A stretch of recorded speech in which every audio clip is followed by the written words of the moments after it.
Welcome. Welcome to this virtual event, Creating Opportunity from Chaos, Reimagining Gender Equality, Education, and Community through Leadership. Just want to make sure you're in the right Zoom event today.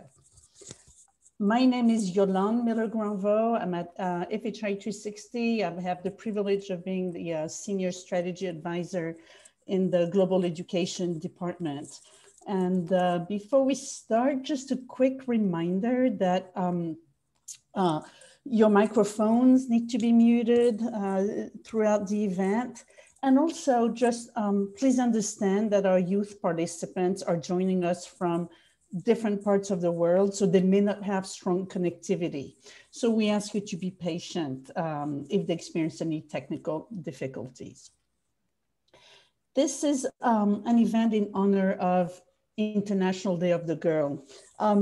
As you know, in 2011, the United Nations General Assembly adopted a resolution to promote girls' rights, to promote their empowerment, and they declared October 11 as the International Day of the Girl. So we 2 days, not late, but in this continuum of celebrating what girls can do to make the world a better place. I'm part of the Global Education Department at FHI 360. We are organizing this event with the Gender and Social Inclusion Department. And we are all over the world promoting education and empowerment for girls. You can find more about what FHI does online, of course. But I just want to give you an overview of this event. This is about reimagining learning. This is about reimagining life with the right agency, with the right skills that will allow youth to be empowered.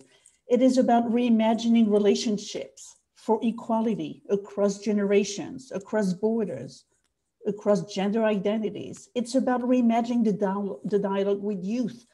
Youth is at the decision table. You see the youth that we have today, right here on your screen.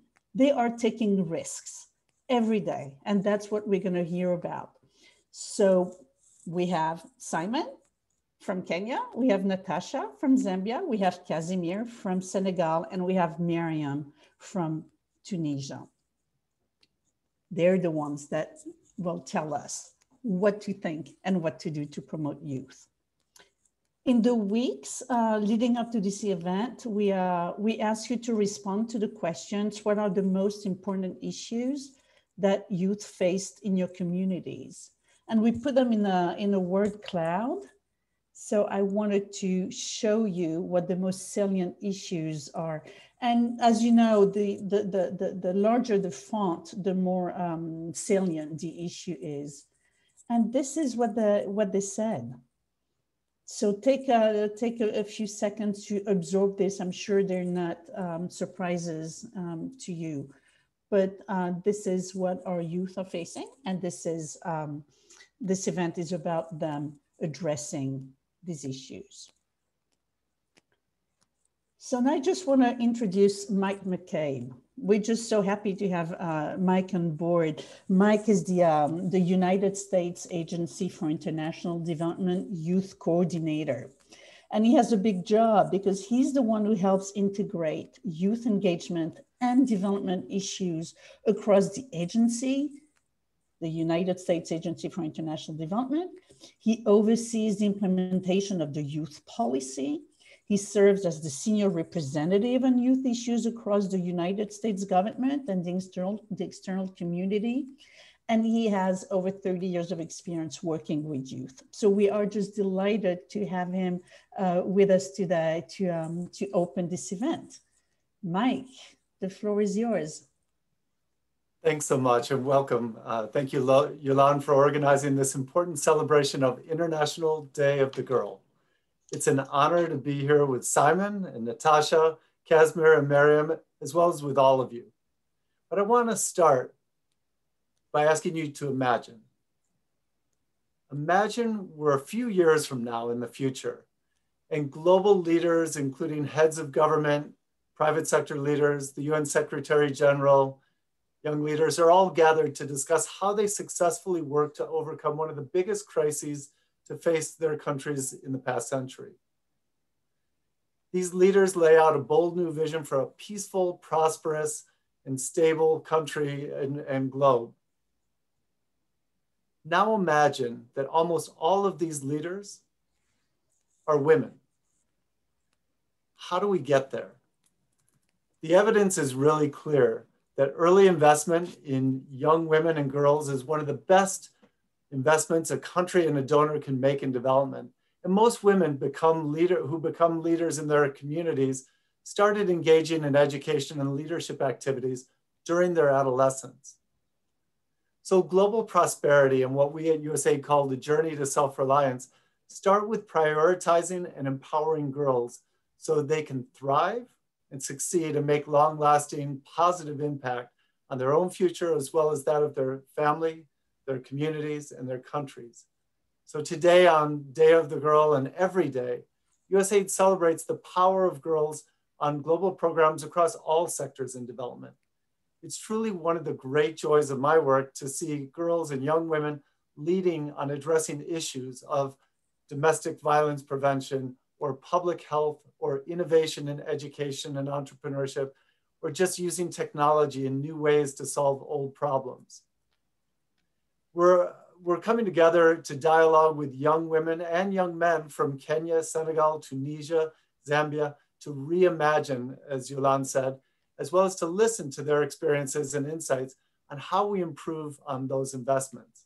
And I'm honored to be joined by Natasha from the USAID-funded Youth Lead activity in Zambia, and Casimir, who works with the Women's Global Program in Senegal, Miriam, who's with the USAID-funded Ma'an project in Tunisia, and Simon from the Asante Africa project in Kenya, who each of them will talk to us about their work in their community and how they make equality, education, and equity a reality. Through their stories, they'll share with us what equality looks like on a daily life for a young woman in different contexts. They'll show us how they support their peers, how they empower adolescent girls and young women to rebound from hardship and grow upon that. And most importantly, how they build on these domains of what we call positive youth development by building skills, a sense of agency, and opportunities to impact their community, as well as partnering with others in that enabling environment. I had the pleasure this past February to be at a meeting of 100 young leaders in the Middle East North Africa Youth Summit. And it brought together these young leaders, our USAID staff, and our partners from around the world. Little did we know a week later, countries around the world would be jolted into the reality of the current pandemic. And these 100 young leaders like Miriam, who started as a youth community mapper in Tunisia, would become young mentors to other young people to think about how do we move forward on COVID education efforts? How do we develop masks and sanitizers by pivoting our youth programming? And how do we advance leadership for other young leaders? And out of that, in August, USAID launched its Global Leadership in Education for Advancing Development, or Global LEAD initiative. It's a 5-year commitment to support and activate over 1 million young leaders through increased investments in civic education, engagement, and leadership. Our aim is to empower youth, especially young women, to become champions in their community to promote positive youth development and growth. And we're committed to move beyond rhetoric and find the concrete ways for youth to be partners with us to overcome some of these intractable problems. I want to clarify something. It's not about us empowering them, but about supporting their own empowerment. And that's a key concept that we're trying to really instill in USAID moving forward and our partners. So today we're especially focusing on equality, protection, and education.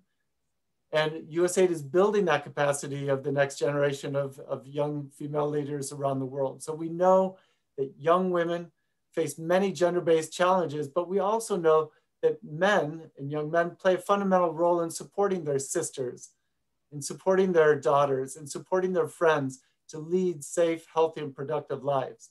And youth have the power to shift harmful gender and social norms so that boys and girls, men and women, work together toward a more just and equal society. I'm delighted to open this panel on creating opportunity from chaos, reimagining education, equality, and community through leadership. And I want to pass the baton back to you, Yolande, so that we can start this journey together by listening to these young leaders. Thanks. Thank you, Mike. That was really inspiring. And Mike said the right thing. We need to go beyond rhetoric. And that's what we're going to see now with our panel. First, before we meet our panel, I just want to remind you that you can post questions in the chat box. Questions will be answered later in the program, and any questions that we don't get to will be answered after the event. So we will now meet our panel. So we're going to Natasha. We're going to Zambia. Natasha. Hello, everyone.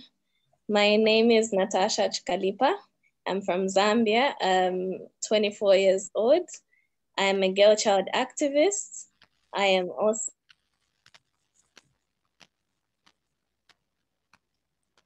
a public health practitioner, also a mental health specialist. I was currently on the Youth Lead project here in Zambia, and I'm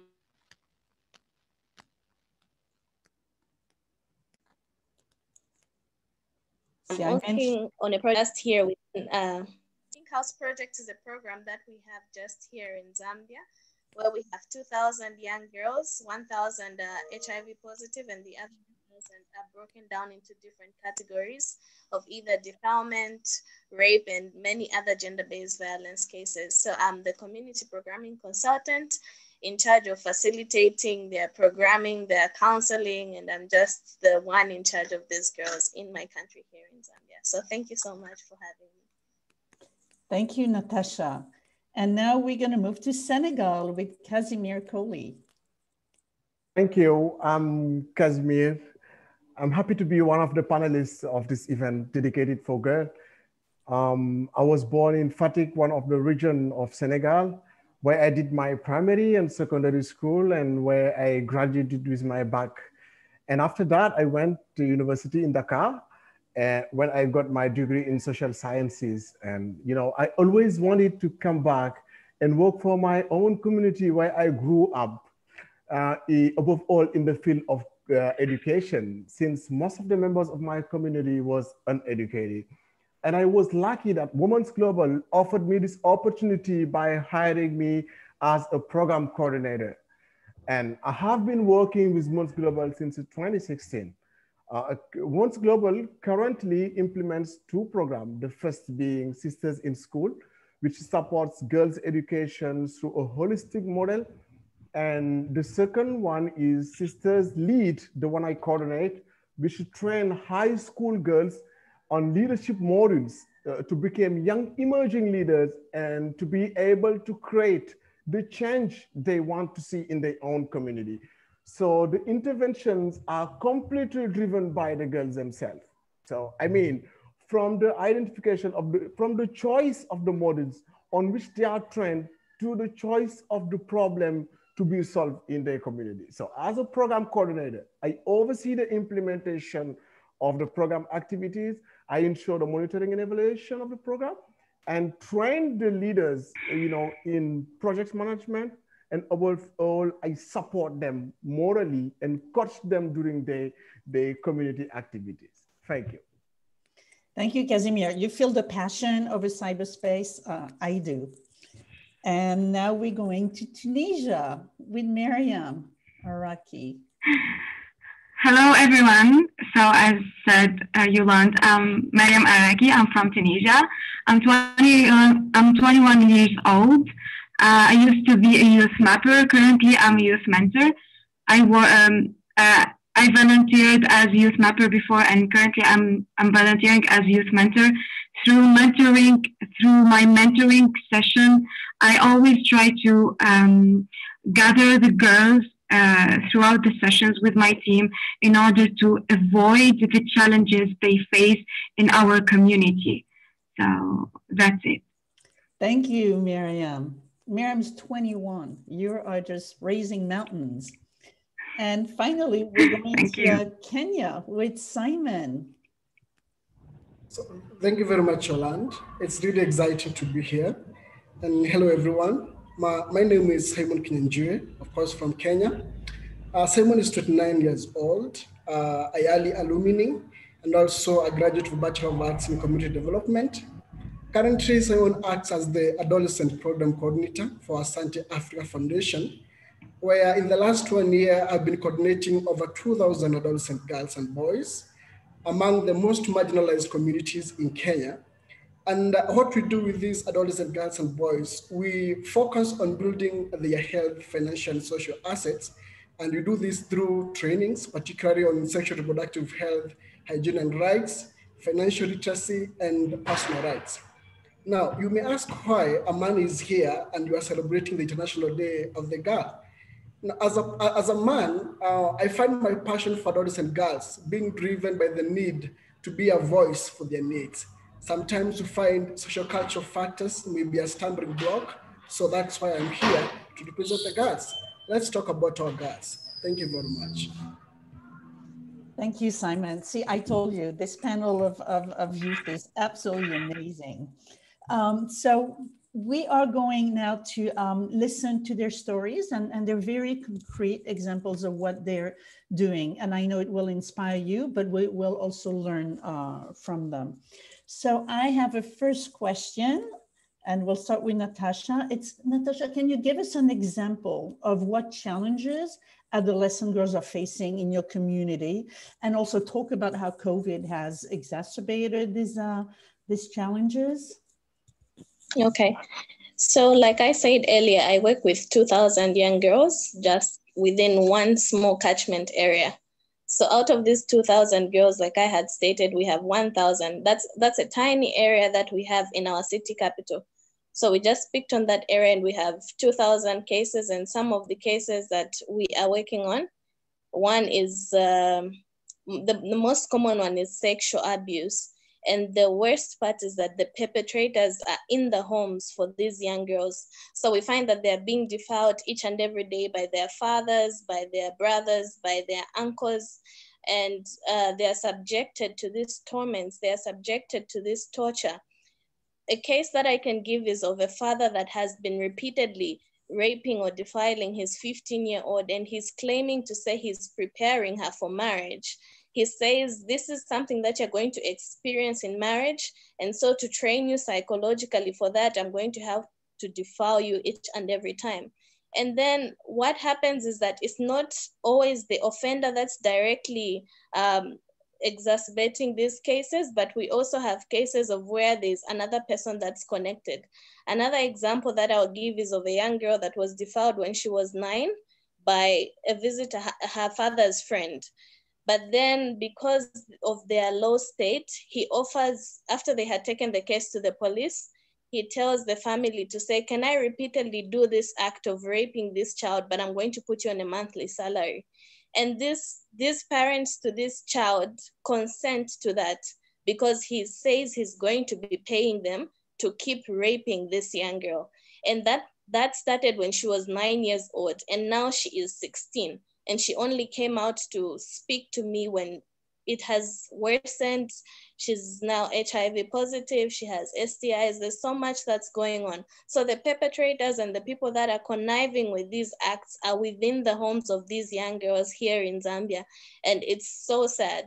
Sometimes these same cases of abuse also they tend to result into rape and unwanted pregnancies, unplanned pregnancies, which sometimes also leads to unsafe abortions. For example, a certain grandmother was blaming the daughter for getting pregnant from her uncle. He told her to say, you needed to be more careful. That's after she was defiled and she got pregnant. And then she tells her to say, to punish you for your carelessness and being raped after, I'm going to get rid of the child through an unsafe method. She gets a cassava stick and inserts it in the child's private part, and she begins to kill what is inside. So on top of the torture of the rape, this girl is going through the pain of being blamed. And then as if that's not enough, we are now in COVID and there's the lockdown. And you can imagine this child that's vulnerable in the same home with these people around, a mother that's getting paid for you to be raped, a father that's defiling you each and every day. And there's so much that's going on there. There's restriction in movement, and you are just bound in the home with these perpetrators. So it's really something that's bad. The numbers have doubled, the cases are doubling, and we really need to do something. We really need to voice out for these young girls. Thank you. Thank you, Natasha. Thank you. There are no comments on that. Casimir, can you tell us what challenges? There are so many challenges adolescent girls face in our community. So mainly we have the poverty of families headed above all by young women. And we also have early pregnancies, which are often forced. For instance, our community, our area of intervention is reported to being the place where we have the highest rate of early marriage in the region. So the reason is that we had some ethnic group here that as soon as the baby girl is born, it already has a family-in-law where she is supposed to get a husband when she is teenage. So we also have early pregnancies. Of course, if we have early marriages, we inevitably have early pregnancies. So we also have gender-based violence. And here, I would like to emphasize what Natasha has just said, because most of the time, they are raped inside the families. So it's because it is family that the survivors are forced to keep silence. No, the parents, they force them, not to denounce the perpetrators. So most of the issues are exacerbated because of COVID-19. So let me tell you one example that just happened. One of the girls in our scholarship program during the COVID-19 pandemic, she was at home for a few months during the school closure.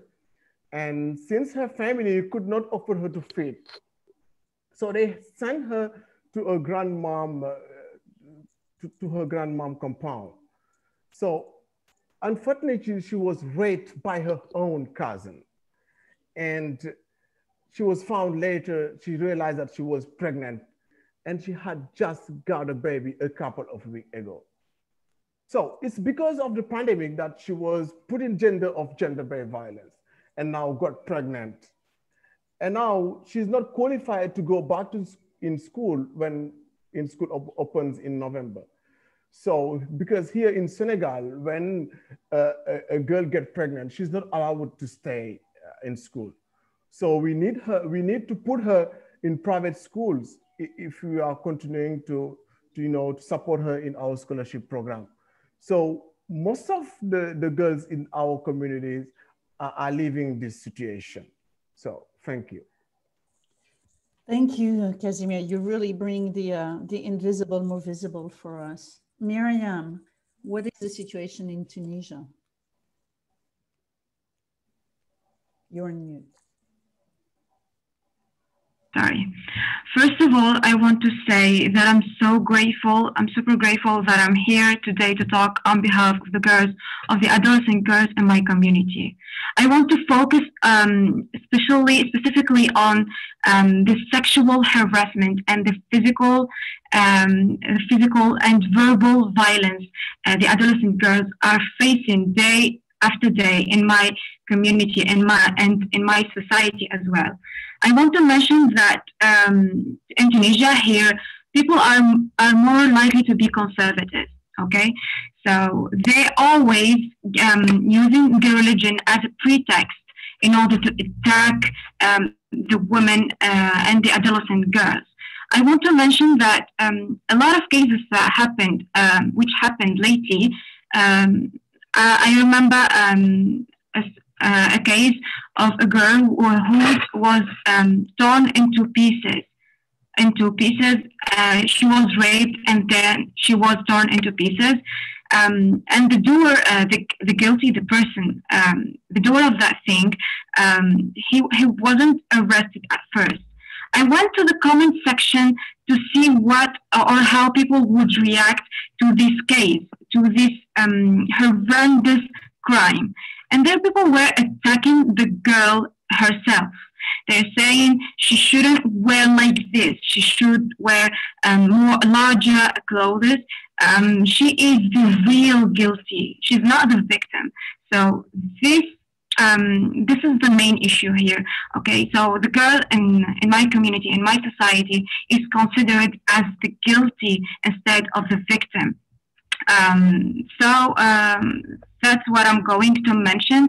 I remember another case also about a woman who was beaten to death from her husband, and people are like valorizing the things that her husband did, and they say, okay, she's a woman, as if she has no sense in our community. I want to mention that also COVID-19 has exacerbated these challenges in my community, okay? Adolescent girls are forced to interrupt their studies, their education, or some other girls resort to work. They are at a really young age. I'm talking specifically in the rural areas. They resort to work at a young age, at 10, at 9, even at 8 years old. So, which may, I don't know, the brother and the father, I mean, the home isn't a safe space or a safe place for the girls anymore. So the father could take advantage of that and assault his daughter, as well as the brother assault his sister, just for stupid reasons. So that's the main thing I want to talk about. That's the main challenges that girls, adolescent girls, are facing in my community. That's it. Thank you, Miriam. Thank you. It can be overwhelming. Simon. Right. Thank you, Yolande. We work in communities where culture is more louder than laws or even orders. And sometimes these communities, sometimes they might be referred as last mile communities in Kenya, and they are mostly nomadic and pastoralist. So these people are denied of the basic needs, and the resources to these counties or even these areas, they are unequally distributed. So you find when we talk in the context of adolescent girls, when it comes to information about their sexual reproductive health, their rights, or even hygiene, it becomes a problem. So the only avenues or platforms that have been read for these adolescent girls to get the information about their sexual reproductive health, when COVID came, these places were closed. Sometimes we refer to them as safe spaces. Take, for example, a school. A school is a safe space for these girls. And we have these clubs in these schools where we teach them about their sexual reproductive health and hygiene. So when COVID came and the schools were closed and they could not attend schools, there were nowhere they could get this information about their sexuality. As a result, these adolescent girls could not even afford sanitary towels. What did they do? Most of them, data proves that most of these adolescent girls engaged in transactional sex. And they engaged in transactional sex so that they cannot buy food or they cannot buy clothes. They're engaging in transactional sex so that they can afford to buy sanitary towels. One of the key hindrances where these adolescent girls are not getting this sexual reproductive health and hygiene is the patriarchal kind of families that they come from. The role of apprenticeship or the role of having a role model in these families has been made particularly for the mother. Sometimes the mother is out there looking for food, fetching for firewood, fetching water, but the role of a man in the house is neglected. They don't have a say. In addition, Most of these girls, they don't have gadgets where they can access information about their sexual reproductive health or even rights or hygiene. The teachers were not in the schools, their peers were not in the schools, so who could they run to? As a result, they don't know when menstruation starts. When menstruation starts, they don't know what to do. Some of them, you could find they are digging holes in their houses and they could stay there for a whole day until their menses are through. Some of them are cutting some pieces of their clothes or even some skins from the goats of the sheep, so that at least they can be able to protect from the menses. So it becomes very hard. It becomes very hard when it comes to an issue about how these adolescent girls can access information. So that has been the major problem of these adolescent girls in this COVID-19 pandemic. Thank you. Thank you, Simon. This gives us a picture of the reality that you live. Thank you so much. Could you tell us now, how do you address these issues? Briefly, but I know that's what you're doing every day. So please tell us. Natasha. Okay. So where I'm currently working, I'm in charge of facilitating the one-on-one sessions that we have with the girls. And because of the post-trauma that they have been through, I see to it that we have those therapeutic sessions with them. I also empower them with various skills, understanding to say these perpetrators that I was talking about feed on the fact that these people are vulnerable, because they are their source of income, they're the source of food. So they tell them, I'm going to keep sleeping with you against your will, but then you can't report me, because then what happens? There are times when the girl child would want to report, but then the family is going to rise up, sit the girl child down and tell her to say, so then what happens if your father gets arrested? How are we going to survive? So the child is caught in between all that. And that is why we try to empower them with various skills. We are currently making scarves. We are teaching them also the importance of value addition. So we add beads to those scarves and then we resell them to at least give the children something. Taking advantage of the COVID situation, we are also making the reusable masks. We are also reselling that, and also shifting to their vulnerable states and the abuse that they're going through. We teach them every time various life skills like self-defense. You need to be ready because perpetrators are everywhere. So we ensure that these girls are equipped with skills on how they can protect themselves, how they can not only defend themselves, but pass on that knowledge as well in their schools. Wherever social gatherings they have, they can pass on whatever skills they are taught to their friends. And then we have something that we call the I am original concept. So this concept came about when I was counseling one of the girls. She was defiled and she was HIV positive and she had an unplanned pregnancy. But she came to me in high spirits and she told me to say, despite what I have gone through, my past does not predetermine my future, and I am as original as I can be. And I said, if we can have this attitude, not in only one girl, but if we can spread this across all the 2,000 girls that we're working with, hopefully even more than our catchment area.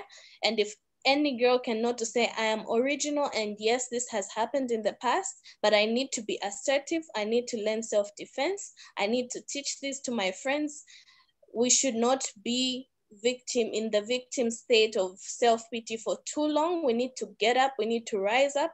And this is something that we have been teaching our girls.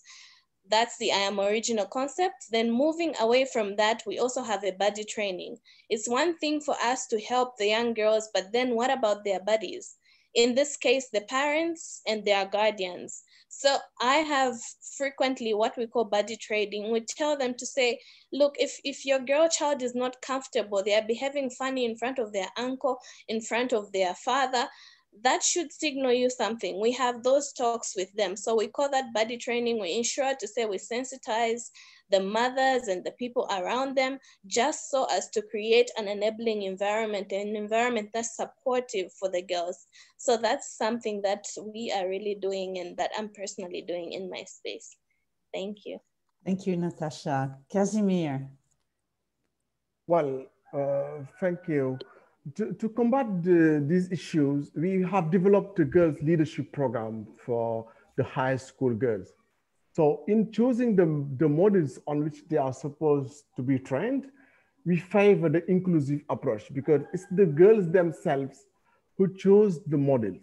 So last year they chose advocacy, communication, conflict resolution, and waste management. And as a program coordinator, I contacted trainers, and who are most of the time they are women leaders, so that they can be a role model, also they can inspire the girl. So I remember the very day we introduced the program to the girls by outlining the program goals, they were already enthusiastic and already considered themselves as girls leader by adding the word leader in their first name. For instance, Alima leader, Hadi leader, Fatu leader, It was so beautiful to see the strong desire of these young girls to be agent of change by just introducing to them the program. So they are aged between 16 and 17. And then after they have been trained in those modules and in project management, we start carrying out awareness campaign against the issue they face in their community, such as gender-based violence, early marriages, early pregnancies, and we held it through radio programs hosted by the girls themselves. We also have home visits to the community leaders, such as religious leaders, because they are decision makers, and the girls, they integrated those religious leaders so that they can together, denounce what the girls are facing. So we also have what we call, the sport.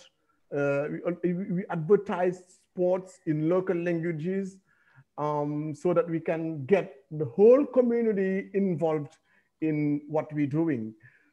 And before the restrictions on gatherings, we organized social mobilization, causeries, panels, where the girls used to sit as panelists with some religious leaders so they can denounce the situation experienced by young girls. So as a young man, I work to help and give the adolescent girls the skills they need to tackle the issue by supporting them above all during the implementation of their activities.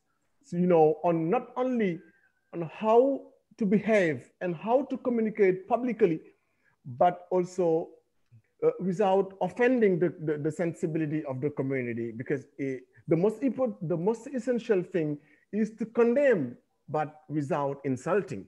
So I feel that it is important as a young man to involve in this work so that I want to be a role model.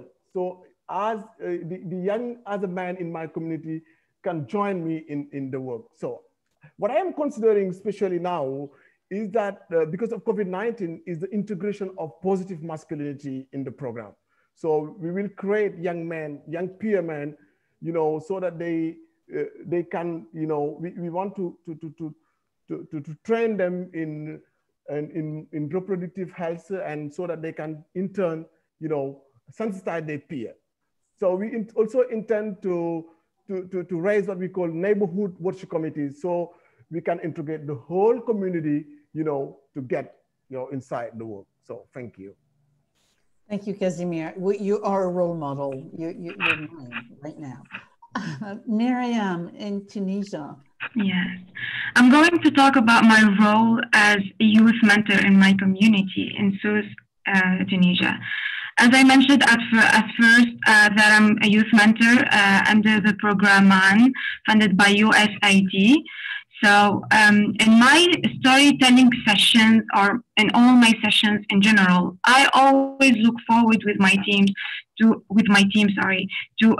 hear the stories of the girls and the challenges that adolescent girls are facing in my society.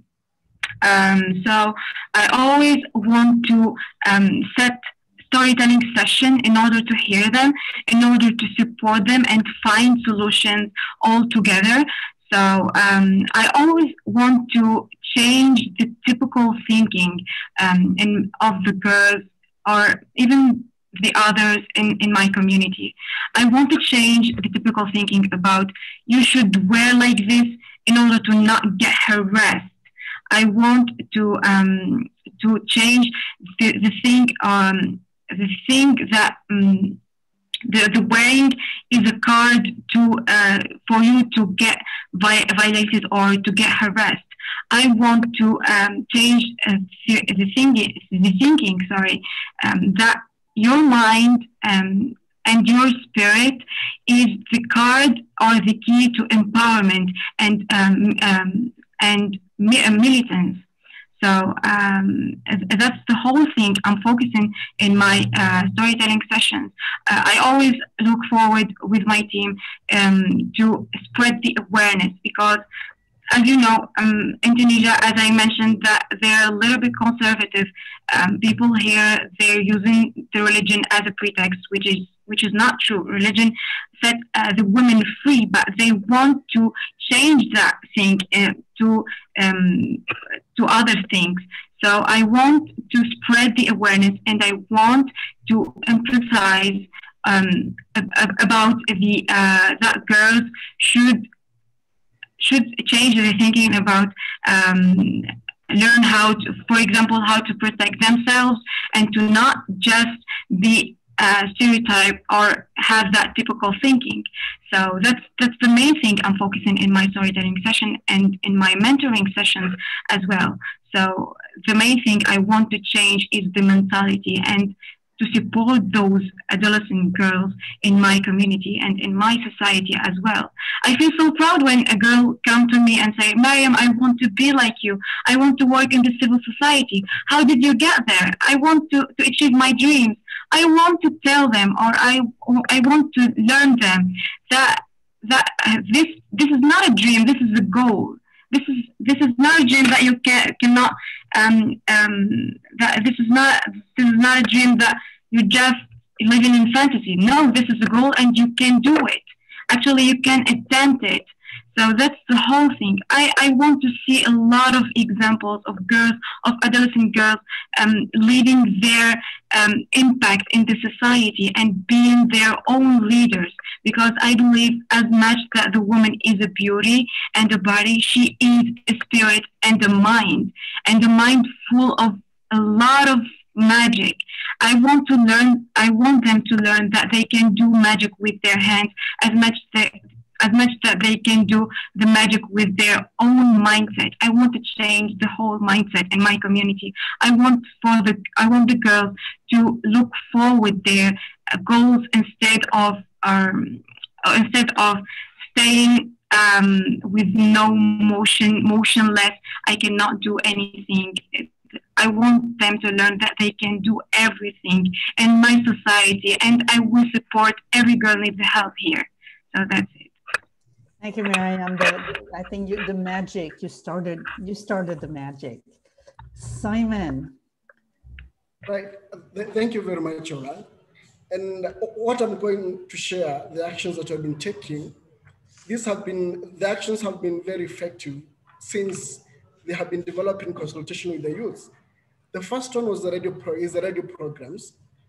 We have done the idea of radio programs was developed by youth, and of course, Asante Africa funded the initiative.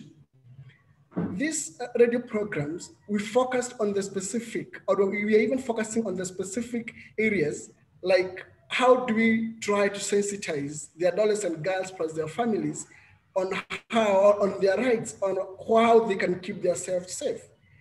These sessions have been running for 2 weeks, every week for 2 weeks, with people having conversation, asking the taboo questions, the questions that people don't want to ask or to be answered.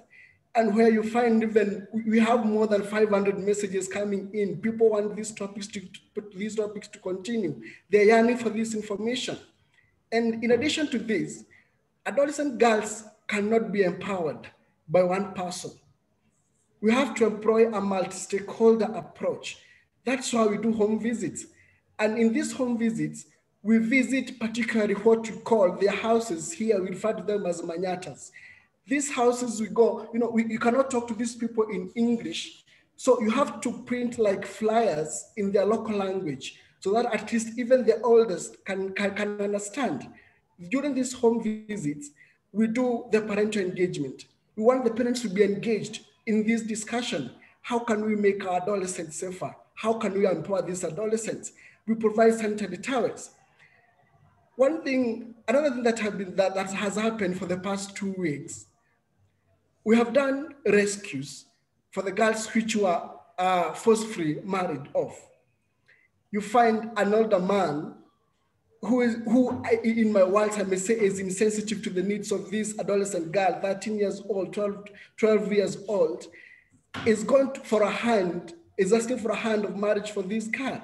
So when we go for such rescues, you find we have partners. For example, we have the government, the local authorities are there, we have the chiefs are there, and of course we have to engage the schools. Let me talk about something that is currently continuing. We have employed, or we have embraced what we call community-based model. And this community-based model, we are doing the community trainings. These community trainings, we have identified local role models in these particular villages. Remember, we said sometimes it is very hard for these adults and girls to access information since they may not have the channels or they may not have the gadgets. So we have to utilize the locally available resources, and that is the community models or the community mentors. So currently we have more than 400 girls who have already been enrolled in these trainings, and they are really appreciating them. Also, something that we are doing what we call follow-ups through frequent phone calls. We make phone calls to our beneficiaries or to some of these girls. We have tools that you employ to identify the most needy girls that you may, if we want to do follow-ups, whether at the household level or at the school level for those who have already opened the schools. So these are some of the issues these are some of the initiatives that we have tried to employ to see whether the information can reach at least to the household level. If we want to empower an adolescent girl, don't forget about the mother. Don't forget about the brother. Don't forget about the father. Don't forget about those who are close to her. Thank you very much. Thank you, Simon. Yes, thank you. It's a community that needs to be present. So thank you all. I want to move to another question, which is related to education. How do there are adolescent girls. We know that adolescent girls are the most vulnerable segment of population worldwide, and they're the ones who don't necessarily have access to education or learning opportunities. So I would like you to do the same thing and give us examples of the challenges that adolescent girls in community face in accessing education opportunities, and then what you are doing to help them address these issues. So Natasha, please start. Okay. Yes. So the major challenge that we have in our community is the financial challenges. So here in Zambia, primary education from 1st grade up to 7th grade is free. So then from the 8th grade all the way up to the 12th grade, you have to pay for it. So in my community where I'm working, we find that we have a lot of grade 7 dropouts because they cannot afford to pay their tuition fee from the 8th grade all the way up to the 12th grade. And then seeing the category of the girls that I work with, there's post-trauma that they have to deal with. Imagine coming from a home where you've been raped by your father and you have to sit in a class and you need to listen to the teacher and concentrate. So they suffer from that lack of concentration or poor concentration.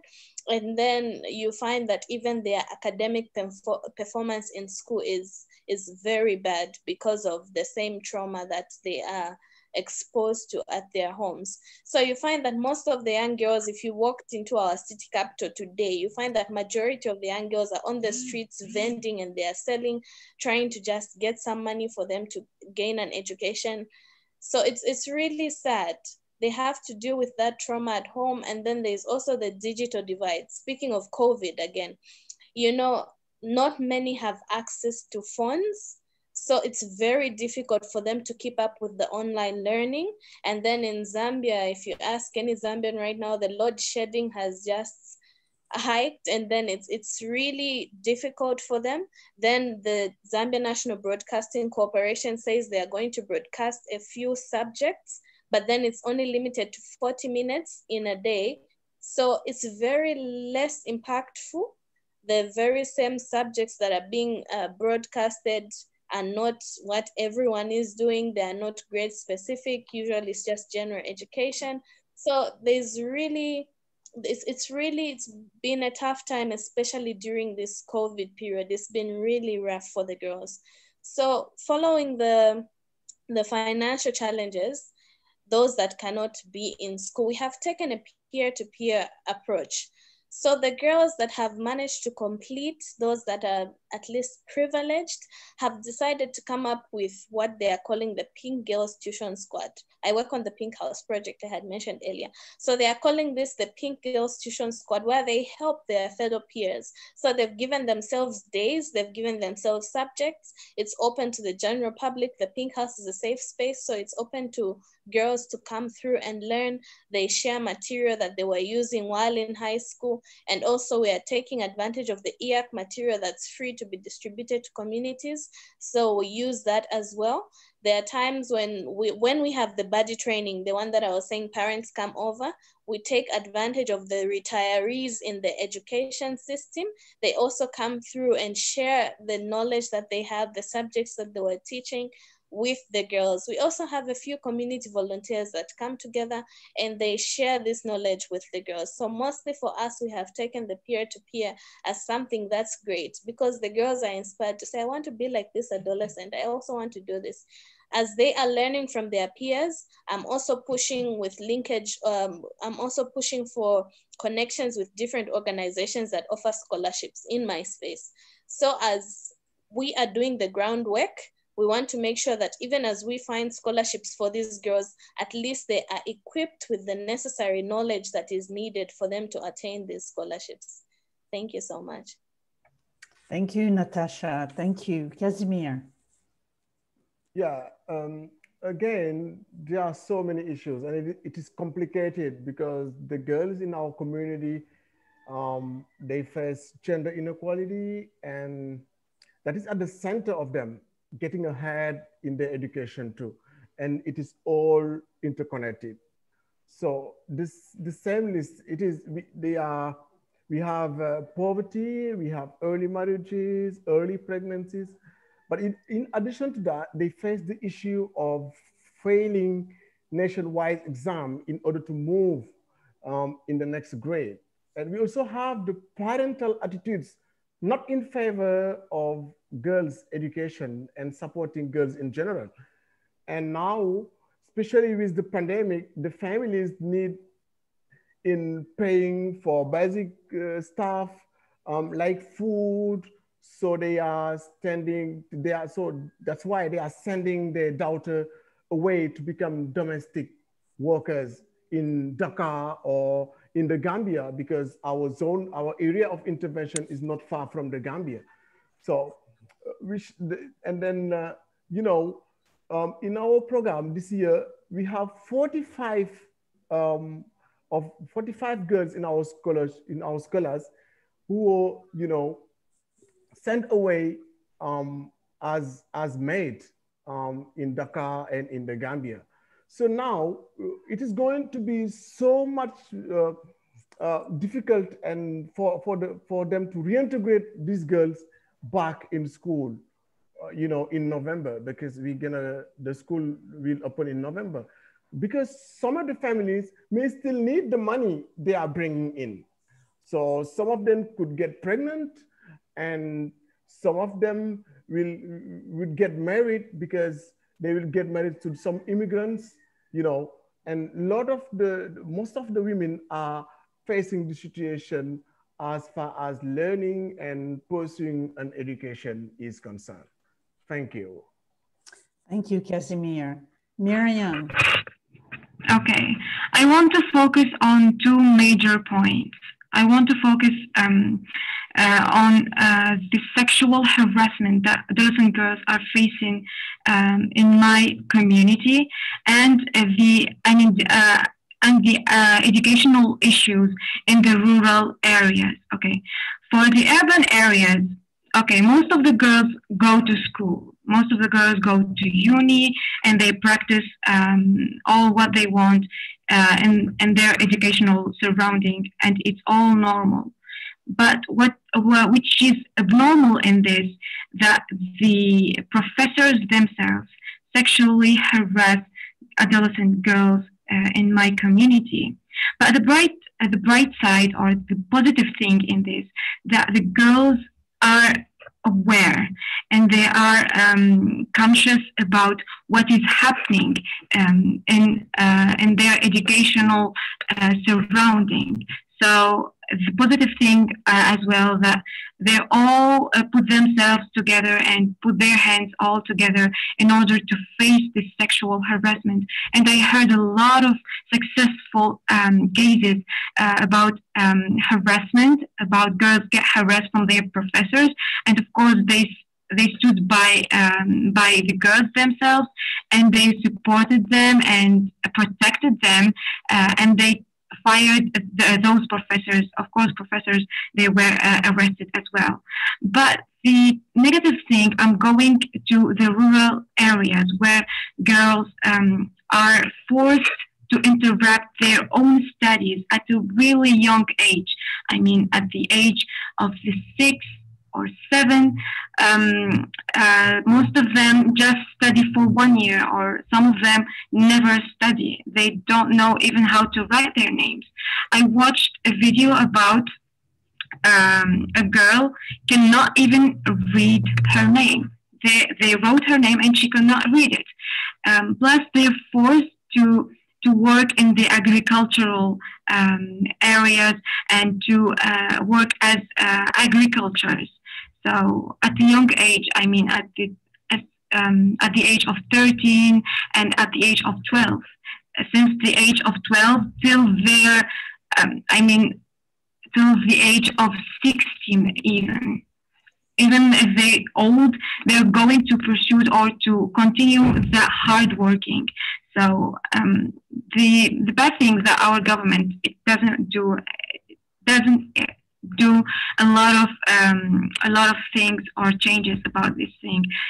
I mean, in the rural areas, girls are more likely to be neglected, and they're not practicing their goals or practicing their studies there.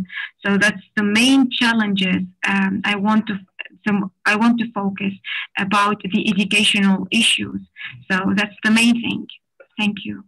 Thank you, Miriam. Thank you. And Simon, can you talk about education challenges and actions? Yeah, thank you very, very much, Yolande. Allow me to re-echo about the theme of the day. We're talking about creating opportunity from chaos, and we are reimagining education. Allow me paint a picture of what education means to these adolescent girls in my context. They have to walk 10 kilometers to access school. In their villages, we don't have internet coverage, or they cannot even make a call. We have roads that are not accessible. Now, imagine these girls, now the schools are closed and they want to access education. But we have tried to do some 3 things that have tried to bring them on board and continue learning, so that even when they resume schools, they may be at par with the rest of the adolescents. And one of the major issues that has been very effective, we introduced the community learning pods. These community learning pods, they work where we go to a particular village, where we have primary and secondary students there. We have teachers who are from the same village. We cluster these students or these adolescents, either for primary and for secondary, and we have teachers assigned to monitor them as they do their assignments and the revision. We do this when we have already given them or provided them with tablets. And these tablets, they are fed with curriculum and syllabus and revision materials. So the work of this community teacher will be doing the follow-ups whether the homework or the assignment that they give to these adolescents, they were able to finish, or if there was a hard concept that they could not get, they'll be able to assist in the revision. Apart from the normal academics, what we are having these teachers do to these adolescents, they are also teaching them about life skills or even livelihoods. And I've seen so much of them, so much of these adolescents initiating IGS. We had some trying to make masks and sell to their villages. Some could make liquid soap and sell to some of the households. So another thing that we have tried to do, in this generation, we cannot ignore technology. Technology goes hand in hand with how we are evolving. And although these places, some of these places do not have internet coverage, some of these areas, at least they can access some internet coverage. And we introduced what we call Academic Village 2020. This is a WhatsApp group run by teachers. And what these teachers could do, they could go in front of a class with their videos on, they are live. So they record them teaching a particular subject or a particular lesson. Then these students could ask questions live when the teacher is teaching. And you've seen this initiative so much impactful that you have seen these students even yearning for more of such initiatives. Now, we have in Kenya something we call bulk SMSing. And we connected with one of the companies, and this company helped us to send revision materials in form of SMSs. So if some of them could want to ask questions, they could ask questions and be given answers in form of an SMS. Or if they want to access a certain link to a particular subject, they could get it they could get it from the SMS.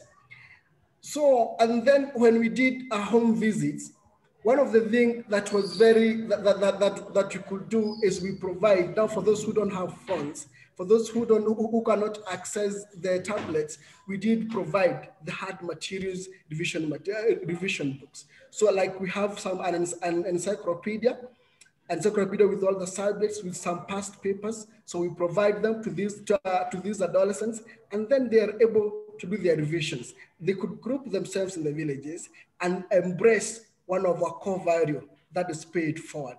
When they revise, at least they pay it forward to some of the students who could not access the same materials. Thank you very much.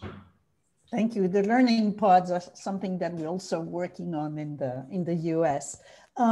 We're running out of time, so there are just a couple of questions that I want to extract from the large list of questions that you sent us, you as a wonderful audience. And I'm just going to ask Natasha one question that came up. When should issues of gender be addressed in school? And how early can we start talking about issues of gender in school? Just 1 minute, Natasha. Okay, so my parents are both teachers, so they started as far back as I can remember. So it should start as far back as when someone is small. You know, of course, you don't have to bombard them with big issues of gender, but just the basic baby steps. From that, I was able to pick up a few things. I was able to teach my friends to say, when daddy beats mommy, that's not okay. When uncle touches you here, that's not okay. As a child, I grew up and I was developing with time, gaining more information, but at a tender age, I knew the baby information that surrounds gender. So start as far back as when a person is young, and then keep increasing, keep adding more knowledge as a person is growing up. So you can start from the first grade, even at kindergarten, just know how to deliver the information. Great, thank you, Natasha. And there's another question that came up that's on the other end of that spectrum, and I will ask Casimir, what role does the government play in addressing these issues in school? Well, about the issues, the law is here. The government have put the laws, but unfortunately, people they don't denounce. For instance, when the girls are raped if their parents, they force them to keep silence, it is difficult for them to denounce the situation. But the laws are here, and the governments, they have put the laws, the Senegalese government. But unfortunately, the parents, they don't give, you know, the girls the opportunity to denounce the people who you know, who perpetrate the rape upon them, you know. Thank you. Yeah, thank you, Casimir. This is not easy. We have to stop the question and answers, unfortunately, and we all want to hear more from Casimir and Miriam and Simon and Natasha, but we're going to start closing because Mike has a lot to tell us about resources that are available and next steps. So, Mike, can you take over? Wow. I'll be brief. Thank you so much to each of you for your incredibly powerful insights and experiences in a year that's been challenging to each and every one of us in our own ways, in our country, in our family. There's so much to take away from what I think we just heard from Miriam and Simon and Casimir and Natasha.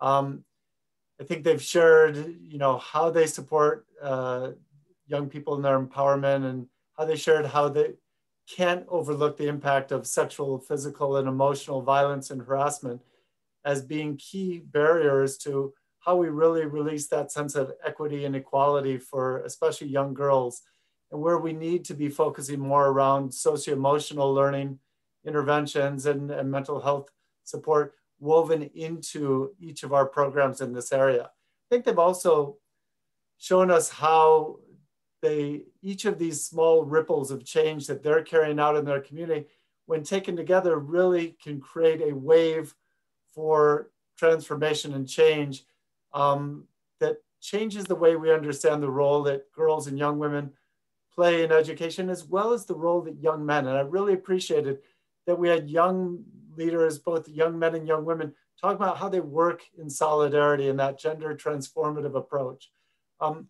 I hope that this has inspired you as much as it's inspired me, and moves each of us to a deeper dialogue with young leaders moving forward in this, this year on the role of youth and especially girls in this. And I want to invite each of you to take advantage of two resources to continue this dialogue and engagement. One is the Usaid youthlead.org platform that we launched just over a year ago. And we just surpassed the 10,000 member mark for the number of young change makers aged 15 to 35 from over 164 countries who have created and drive this virtual platform for and by young leaders. So please consider joining it today if you're a young person, or if you want to be a mentor to some of the young people that have been here, or you want to learn more from some of the young leaders who have been talking today. Two of the youth we have here on the panel have participated in the Youth Lead and the Ma'an programs, which are highlighted there as well.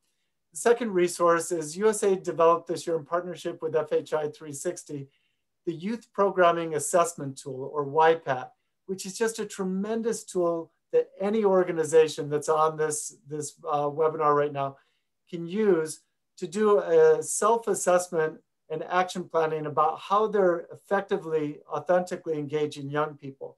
So consider having your organization use the YPAT tool. You can find it right online. Look up Youth Programming Assessment Tool. You can find it on our youthpower.org site.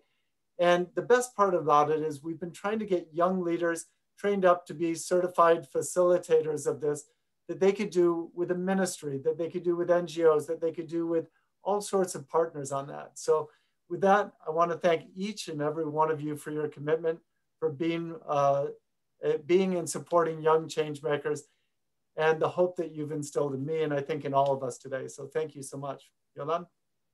Yes, thank you, Mike. This is a, did you all feel the passion and the dedication for change? I mean, I'm amazed. I mean, Simon, Miriam, Natasha, and Casimir, you just rock. You are changing the world, and we're very proud to be with you. So please take advantage of all the resources that Mike mentioned.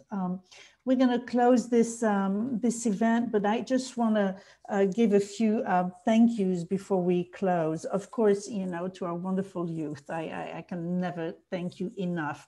I wanted them to be the stars of this program, and I think they were. And you know, you will, you have marked our day and our year. Thank you. We at FHI 360, I want to mention that we worked very closely with the Gender and Social Inclusion Department, and I'm really grateful to Andrea Bertone for helping us with resources to make this happen. But so on behalf of our colleagues at FHI 360, our colleagues at Asante Africa, our colleagues at USAID, our colleagues at Women's Global, thank you for joining us today. Natasha, Casimir, Miriam, Simon, your input and your stories will stay with us, and we will keep working with you. We are standing by to support programs that hopefully will improve the life of adolescent girls in their health issues, in their daily issues, in their education issues. So thank you very much, and stay in touch.